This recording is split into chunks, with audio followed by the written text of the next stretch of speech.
টানা বৃষ্টি এবং উজান থেকে নেমে আসা পাহাড়ি ঢলে রাঙামাটির কাপ্তাই হ্রদের পানির স্তর অস্বাভাবিকভাবে বেড়েছে। পরিস্থিতি নিয়ন্ত্রণে ও বাঁধের সুরক্ষায় খুলে দেওয়া হয়েছে জলবিদ্যুৎ কেন্দ্রের ১৫টি গেট। বেলা 11:30টায় কর্ণফুলী জলবিদ্যুৎ কেন্দ্রের গেট খুলে দেওয়া হয়। কাপ্তাই জলবিদ্যুৎ কেন্দ্র সূত্রের তথ্য মতে প্রাথমিক পর্যায়ে গেটগুলো ৬ ইঞ্চি করে খুলে পানি নিষ্কাশন শুরু হয়েছে।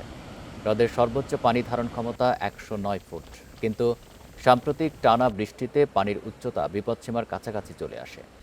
জলবিদ্যুৎ কেন্দ্রের বিদ্যুৎ উৎপাদনকারী ৫টি ইউনিটই বর্তমানে সচল রয়েছে। এই ইউনিটগুলোর মাধ্যমে প্রতি সেকেন্ডে প্রায় ৩২,০০০ কিউসেক পানি নিষ্কাশিত হলেও হ্রদের পানির চাপ সামলানো সম্ভব হচ্ছিল না। ফলে অতিরিক্ত আরও প্রায় ৯,০০০ কিউসেক পানি ছেড়ে দেওয়ার সিদ্ধান্ত নেয় কর্তৃপক্ষ।